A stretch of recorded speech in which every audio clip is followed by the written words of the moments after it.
माफी के लिए क्षमा चाहती हूं। आप सबको मेरा नमस्कार। और 9 साल का क्योंकि जश्न मोदी सरकार बना रही है तो जरूरी है कि आईना भी दिखाया जाता रहे। नरेंद्र मोदी जी ने वो कीर्तिमान स्थापित किया है जो इस देश के 14 प्रधानमंत्री उनसे पहले नहीं कर पाए हैं। इस देश के 14 प्रधानमंत्रियों ने कुल मिलाकर मात्र 55 लाख करोड़ रुपए का कर्जा लिया।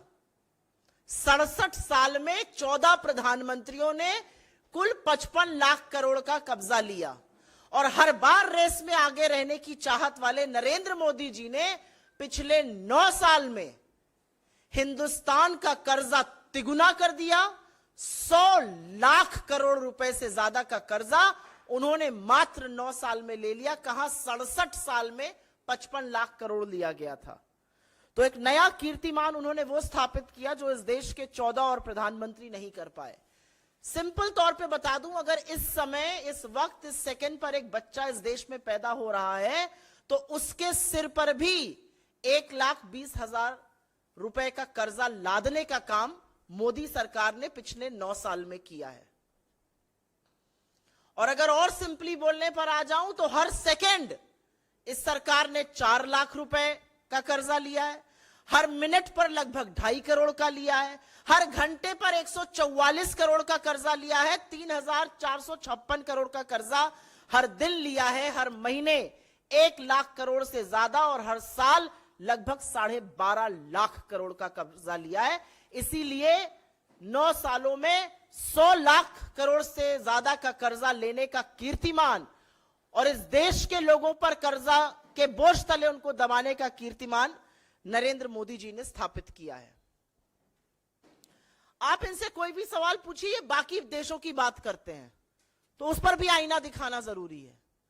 भारत का डेट टू जीडीपी रेशियो, मतलब कर्ज और जीडीपी का जो अनुपात होता है, जो रेशियो होता है, वो 84% पर है इस समय। और हमारे तरह की जो इमर्जिंग मार्केट इकोनॉमीज हैं या प्रगतिशील डेवलपिंग इकोनॉमीज जिनको कहते हैं, उनका औसतन ये रेशियो 64.5% पे है। हमारा 84% पर है, उनका 64.5% पे है, 64.5% पर। एक समस्या और भी है, जब आपका ऋण 155 लाख करोड़ हो जाता है तो उस पर आपको ब्याज भी चुकाना पड़ता है। हर साल 11 लाख करोड़ तो सिर्फ ब्याज चुकाने में, मतलब इंटरेस्ट पेमेंट में दिया जा रहा है। 11 लाख करोड़। उससे कितने आईआईटीज, कितने एम्स बन सकते हैं, कितने लोगों का इलाज हो सकता है, कितने बच्चे कुपोषित होने से बच सकते हैं, कितनी मिड डे स्कीम्स चल सकती हैं, इसका अनुमान ही नहीं लगाया जा सकता है। 11 लाख करोड़ सिर्फ इस डेट की सर्विसिंग में, जिसको इंटरेस्ट पेमेंट कहते हैं, होता है। लेकिन एक बहुत भयावह चीज हो रही है। सीएजी की रिपोर्ट, यह हमारी रिपोर्ट नहीं है, यह सीएजी की रिपोर्ट है। और सीएजी की रिपोर्ट यह साफ तौर से कहती है कि 2020 में ही हमारी जो ऋण स्थिरता थी, जिसको डेट स्टेबिलिटी कहते हैं, वो नेगेटिव में जा चुकी थी। और तब डेट टू जीडीपी रेशियो, तब ऋण और जीडीपी का अनुपात मात्र 52% था। अब वो 84% है। तो हमारी डेट रीपेमेंट की, कर्जे को पाटने की क्षमता पर भी सवाल उठाया जा रहा है। यह भयावह स्थिति हो रही है। एक और बड़ा सवाल है, और यह बड़ा सवाल हम सबके मन में आना चाहिए, क्योंकि सरकार आपको खर्रे बताने लगती है। हां, हमने कर्जा लिया, हमने 80 करोड़ लोगों को फ्री का राशन दिया। इसका फायदा किसको हो रहा है? क्या इसका फायदा गरीब को हो रहा है? क्या इसका फायदा मध्यम वर्ग को हो रहा है? क्या इसका फायदा निम्न मध्यम वर्ग को, आम आदमी को, युवा को, स्टूडेंट को हो रहा है? आप सुनकर भौचक्के रह जाएंगे कि ये जो इतना बड़ा बड़ा कर्जा उठाया जा रहा है, हमें और आपको कर्जे के तले दबाया जा रहा है, इसका फायदा न गरीब को है न मध्यम वर्ग को है। इसका फायदा सिर्फ और सिर्फ पूंजीपतियों को है।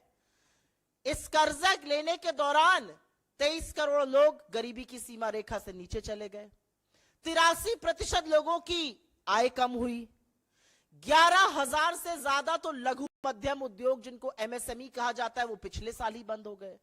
लेकिन जो अरबपतियों की संख्या 2020 में 102 पर थी वो जरूर बढ़ के 166 पर पहुंच गई। तो इसका फायदा भी सिर्फ और सिर्फ धन्ना सेठों को, अमीरों को और मोदी जी के परम प्रिय मित्रों को हो रहा है। अब दूसरा सवाल उठता है, ठीक है उनको फायदा हो रहा है भाई, वो तो part of India growth story है। अगर मोदी जी की सुन लीजिए, हमारा आपका क्या योगदान है, हम कुछ नहीं करते हैं, वो 10% लोग बहुत कुछ करते हैं। लेकिन सत्य उससे विपरीत है, क्योंकि ना वो भारत की विकास दर में अपना योगदान दे रहे हैं, ना टैक्स दे रहे हैं उतना। टैक्स वसूली हमसे, आपसे, गरीबों से, निम्न मध्यम वर्ग से करी जा रही है, कर्जा हमारे ऊपर लादा जा रहा है और सारा का सारा लाभ पूंजीपतियों को मिल रहा है। और इसीलिए जो दूसरा एक मुद्दा है पिछले 9 सालों का, एक तो है कि कर्जा तिगुना कर दिया, 100 लाख करोड़ का कर्जा उठा लिया 9 सालों में, और दूसरा एक है जो ये कहेंगे और कहते कहते थकते नहीं है, टैक्स कलेक्शन भी तिगुना हो गया, टैक्स कलेक्शन भी तिगुना हो गया।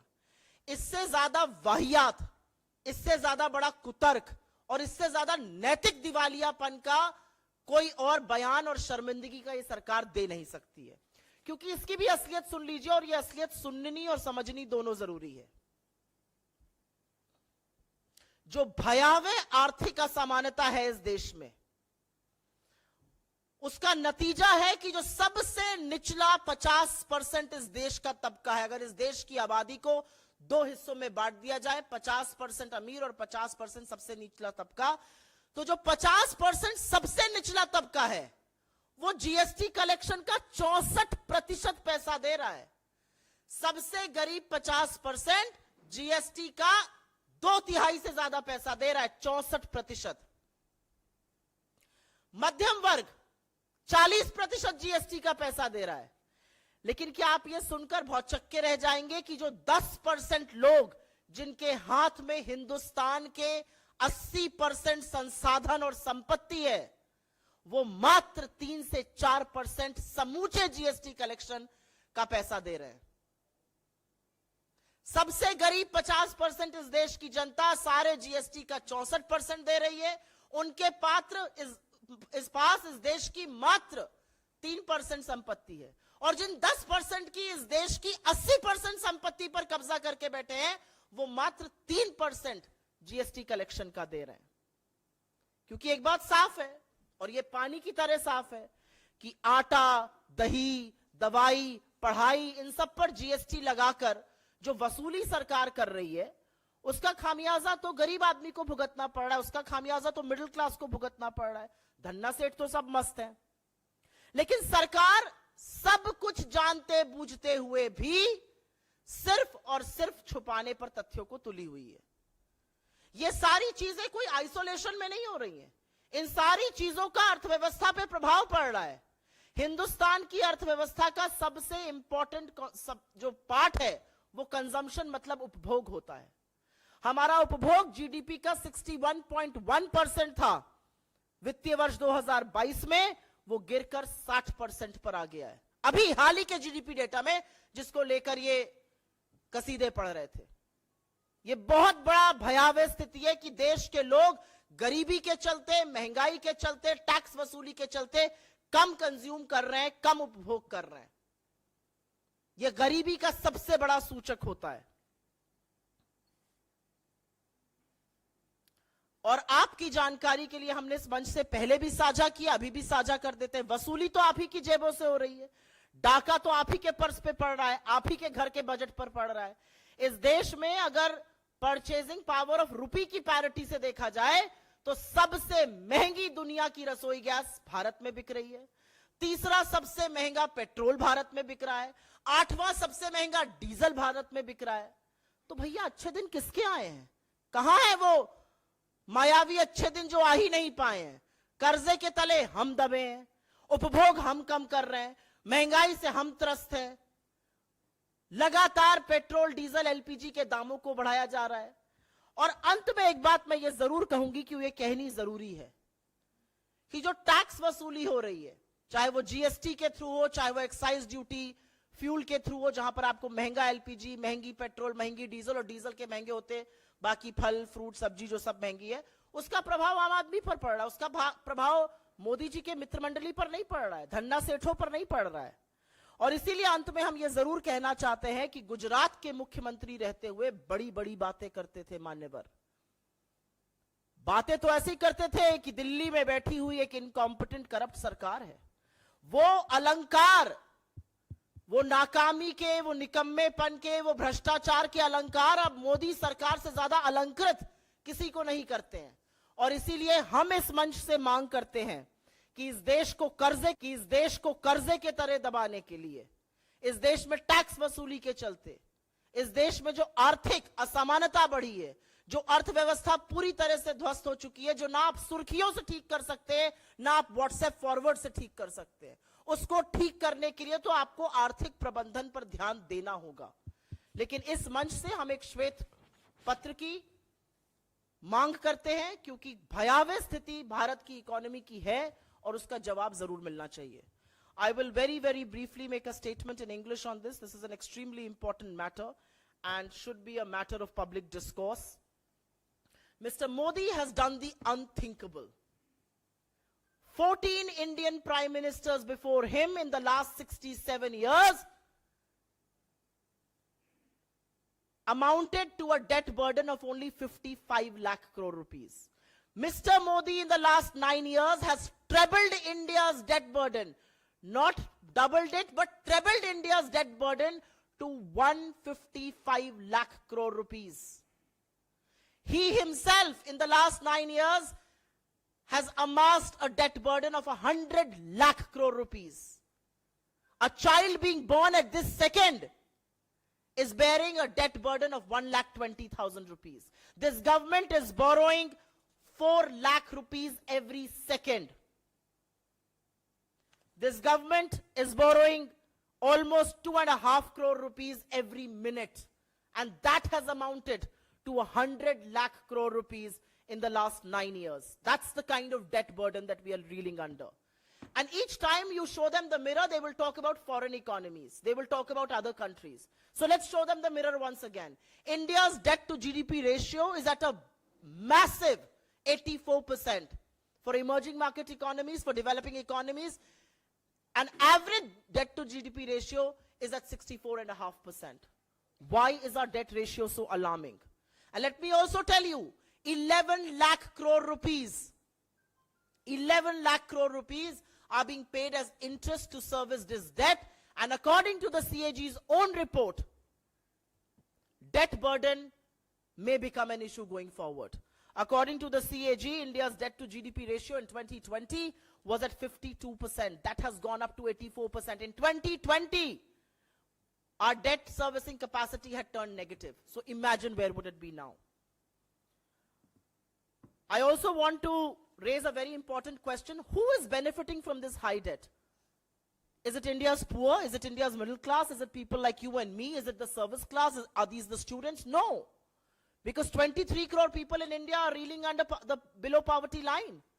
83% of Indians have seen their incomes go down. 11,000 MSMEs have shut in the last 1 year alone. And that's a constant trend. But the number of billionaires in India has certainly gone up from 102 in 2020 to 166 in 2022. And they are the biggest beneficiaries of this debt. But are they playing their role in the India story? Are they servicing? Are they paying higher taxes? And you will be shocked to know that the truth is contrary to that. India's middle class, India's poor are saddled with debt burden that has trebled. But they are also saddled with higher taxes. The bottom 50% of India's population is paying 64% of the GST collected. Bottom 50% of the population paying 64% of all GST collection. You know how much wealth of India rests with the bottom 50% of the population? 3%. The bottom 50% of India has 3% of the country's wealth, but are paying 64% GST taxes. The top 10% of India has 80% of India's wealth and is paying 3% of GST collected. So who's being hurt by GST on common flour or on yogurt or on medicines or on stationery or on pencils or on school fee? It's the middle class. It's the poor. It's people who find it very tough to manage their finances right now. And what is being done about them? Nothing. They are being made to pay more. They are being coaxed to pay higher taxes. This government can give you a relief by reversing the steep excise duty structure, but they have not. Indians continue to pay the highest bill for LPG in the world. Our petrol is the third costliest. Our diesel is the eighth costliest. Does it matter to the 10% rich? No, it doesn't. It matters to people like you, me. It matters to the middle class Indians. It matters to the poor. It matters to people who are finding it very tough to make ends meet.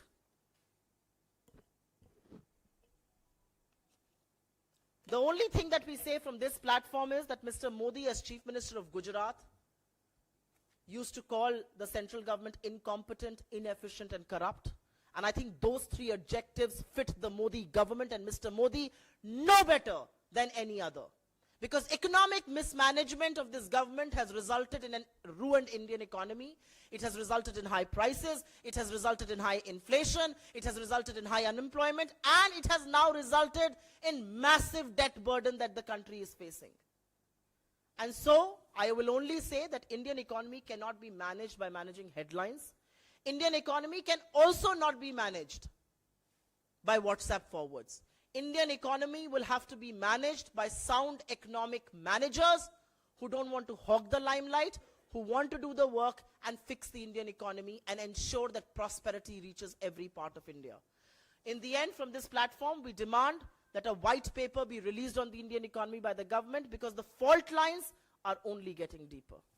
We will first take questions on suo motu, please. Ji, sir.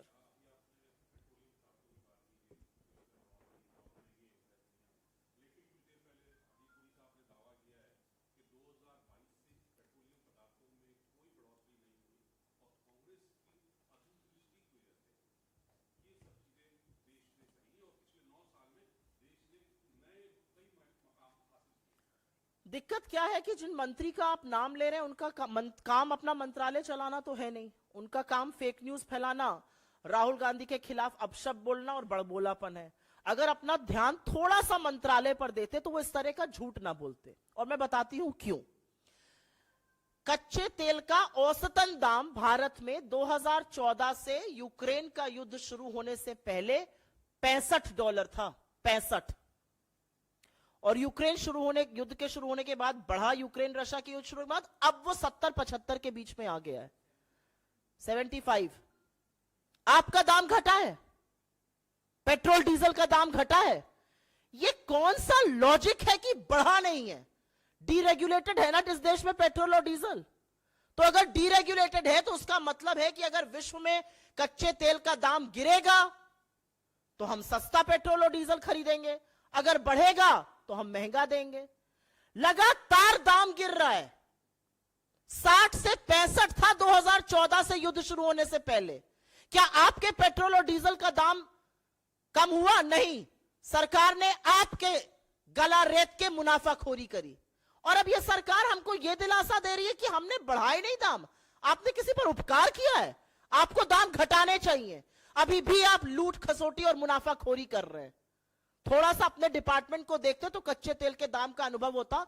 इस तरह के कुतर्क और तर्कहीन जवाब ना देते. लेकिन ध्यान सारा कहीं और रहता है. बेचारे मंत्रालय में कहां रहते हैं.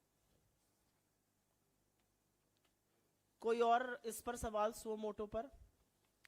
कर्जा आप पर भी है 1,20,000 का, भूलिएगा मत.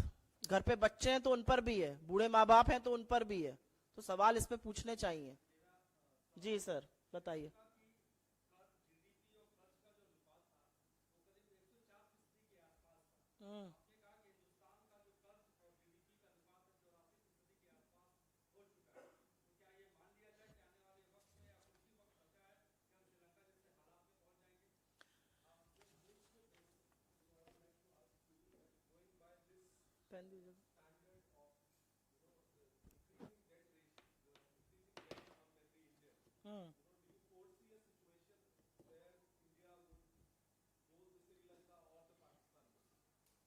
No, I'm not going to sit here and say that we can go the India and we can go the Sri Lanka and Pakistan way. I think I'm coming to that. I think the fundamentals of our economy are strong. They need to be strengthened. I don't think I'm going to sit here and do rumor mongering. But yes, I will say that while the fundamentals are strong, perhaps, we have a consumption story, we have an India which will spend if you put money in their hands. But the reality also is that in the last 9 years, there has been no focus on economic management. The mainstay of the Indian economy is consumption. Any government should lose sleep if consumption begins to falter, and that's what is happening. Any economy worth his salt, if he can spell economy backwards, and if he is not abusing a former RBI governor or a former CA or a former finance minister, will tell you the mainstay, 60%, 2/3 of our GDP is consumption oriented, and if consumption begins to falter, we must bury. But I will not do the rumor mongering. However, I will point out a CAG report to you. The CAG report for financial year 2020 very clearly said that debt stability had turned negative. And at that time, India's debt to GDP ratio was 52.5%. That has gone up to 84%. Questions will be raised on can we service this debt. और मैं इसको हिंदी में भी बोलूंगी. और हिंदी में बोलना इसलिए जरूरी है, मैं नहीं सोचती कि भारत की हालत श्रीलंका या पाकिस्तान जैसी बदहाल होगी. मुझे लगता है कि जो जड़ें हैं हमारी अर्थव्यवस्था की वो मजबूत है. उसको लगातार क्षण क्षण चीर करने का काम मोदी सरकार ने पुरजोर तरीके से किया है. अर्थव्यवस्था को ध्वस्त करने का, बदहाल करने का पूरी तरह से काम किया गया, क्योंकि वो प्राथमिकता ही नहीं है. लेकिन आपको मैं सीएजी की ही रिपोर्ट का हवाला देकर यह बताना चाहती हूं कि सीएजी ने ऋण स्थिरता को नेगेटिव करार दे दिया था वित्तीय वर्ष 2020 में, जब डेट टू जीडीपी रेशियो मात्र 52% था. आज वो डेट टू जीडीपी रेशियो अगर 84% हो गया है, तो भारत की ऋण चुकाने की क्षमता पर संदेह, संशय और सवाल उठना लाजमी है. सरकार को इसका ध्यान देना चाहिए.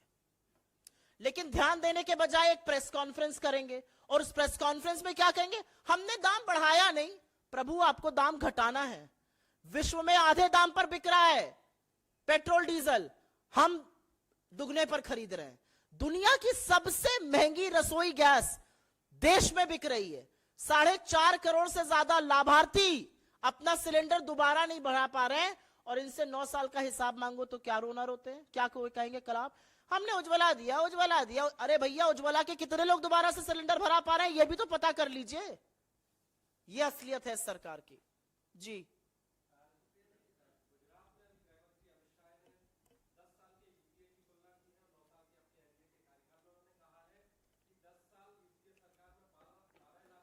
पीसी कर रहे हैं.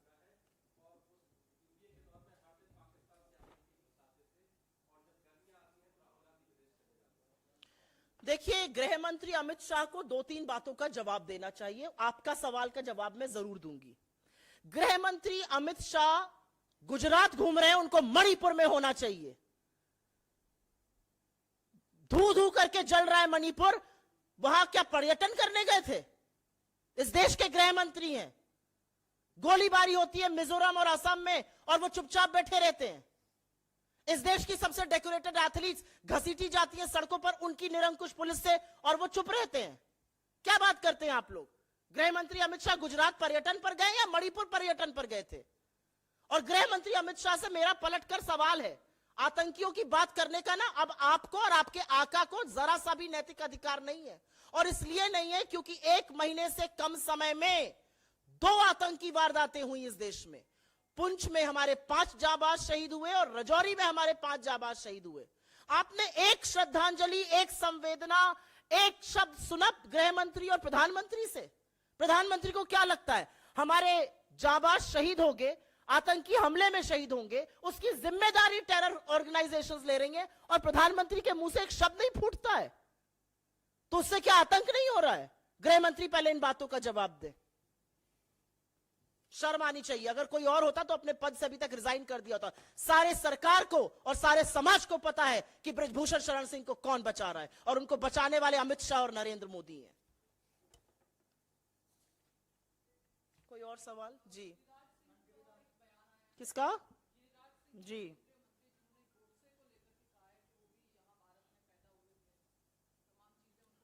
मुझे लगता है कि मेरे नेता ने, चाहे वो देश में ये बात कही हो चाहे विदेश में ये बात कही हो, उन्होंने पूरी तरह से इस बात को स्थापित कर दिया है कि आज के दौर में लड़ाई गांधी बनाम गोडसे है।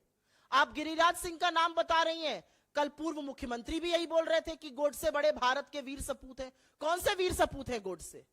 लगाइए लोग गोडसे जिंदाबाद का नारा अगर इतने वीर हैं। क्यों वैधता के लिए गांधी के आगे सिर झुकाते हैं? क्यों प्रधानमंत्री को विदेश जाकर गांधी की प्रतिमा का अनावरण करना पड़ता है और नतमस्तक होना पड़ता है? और क्यों प्रधानमंत्री अपने मंत्रियों को, अपने पूर्व मुख्यमंत्रियों को, अपने नेताओं को चुप रहने की हिदायत नहीं देते हैं? क्यों वो उनको नहीं डांटते? क्या प्रधानमंत्री को इस बात का संज्ञान नहीं है कि गिरिराज सिंह ने यह कहा? सारी लड़ाई इस देश में, सारी लड़ाई आज के वक्त में गांधी बनाम गोडसे की है। गांधी सत्य, प्रेम, अहिंसा, मोहब्बत के अनुयायी हैं और गोडसे के जो उपासक हैं वो नफरत के साथ खड़े हैं। इनमें से 4 लोगों से कहिए हाथ उठाकर नारा लगाएं गोडसे मुर्दाबाद, लगा नहीं पाएंगे। ये इनकी नैतिकता है। I think as Rahul ji has said, whether it is in India or overseas, the contest in ideologies today is the contest between Gandhi and Godse. Gandhi represents all that is good within us, in our society, whether it is truth, whether it's non-violence, or whether it is love. And Godse stands for violence, he stands for hatred, he stands for lies.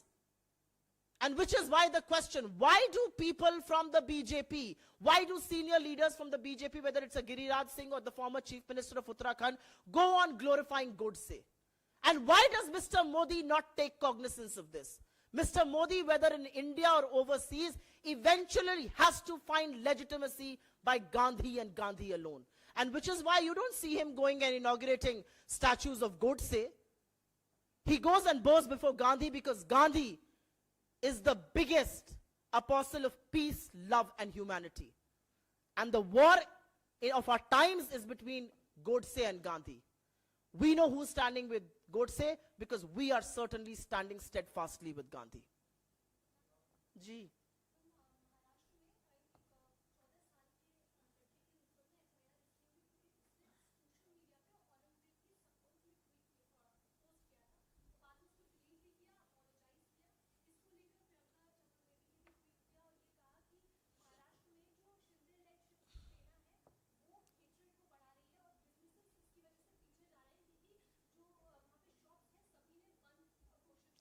देखिए, मेरा यह मानना है कि यह बिल्कुल मुद्दा विहीन राजनीति हो रही है इस देश में।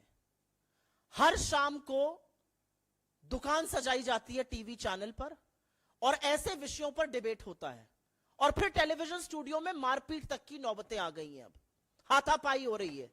यह हमारा सभ्य समाज बैठकर जो प्राइम टाइम टीवी देखता है वो ये देख रहा है। यह मुद्दा ही नहीं है। यह कोई मुद्दा है? इसी तरह के मुद्दे तो कर्नाटक में भी कर रहे थे। क्या फायदा हुआ ऐसे मुद्दों का? मुद्दा इस देश का है बेरोजगारी, मुद्दा है महंगाई, मुद्दा है आर्थिक असमानता, मुद्दा है कर्ज का इस कदर बढ़ जाना। इस पर कोई चर्चा ही नहीं है। इस देश के हर व्यक्ति के ऊपर 1,20,000 का कर्जा है। मोदी जी ने कर्जे को तिगुना कर दिया है। 100 लाख करोड़ का कर्जा लाद दिया हम लोगों पर। पता नहीं हम वो कर्ज अदा भी कर पाएंगे कि नहीं कर पाएंगे। बहस इस पर होनी चाहिए। बहस अनर्गल मुद्दों पर होती है। कभी कहीं से कोई मुद्दा उठा लेते हैं, कभी किसी सोशल मीडिया की पोस्ट का उठा लेते हैं।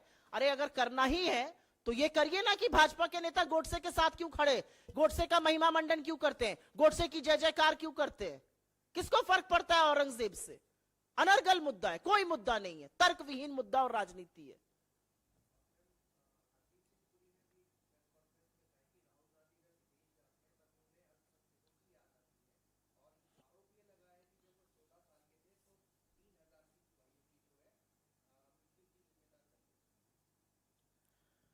क्योंकि आपने नाम लेके उनका सवाल पूछा है तो मैं नाम ही लेकर जवाब भी दे देती हूं। इस सरकार के कुछ मंत्री हैं, उसमें से एक हरदीप पुरी भी हैं। प्रवक्ता तो हैं ही, सांसद तो हैं ही, बड़े बड़े मंत्री।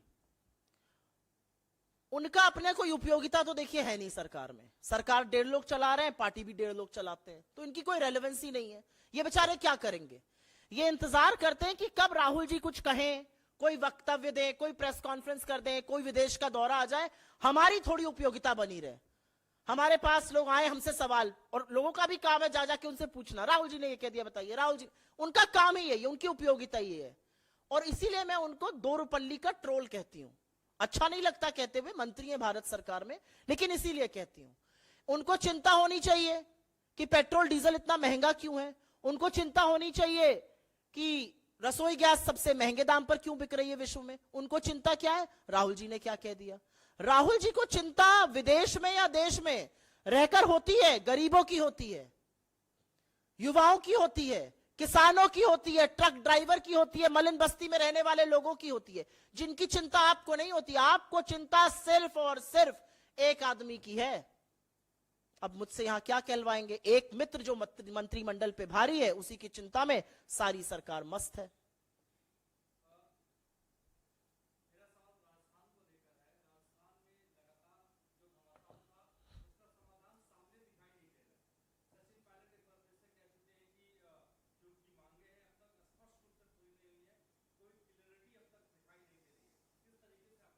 नहीं, पहले तो मैं ऐसे शब्दों का, ये आपके टीवी में अच्छे चलते हैं, सुर्खियां और एस्टन से अच्छे बनते हैं, घमासान और फलाना ढिमकाना, हमें तो कोई नहीं लग रहा है, कोई युद्ध थोड़ी हो रहा है कहीं पर। और मुझे लगता है कि डिसाइड कर लिया एआईसीसी में, उन्होंने डिसीजन छोड़ा है हमारे शीर्ष नेतृत्व पर, हमारे प्रेसिडेंट पर, और जरूर इसका कुछ सकारात्मक रवैये से समाधान निकलेगा।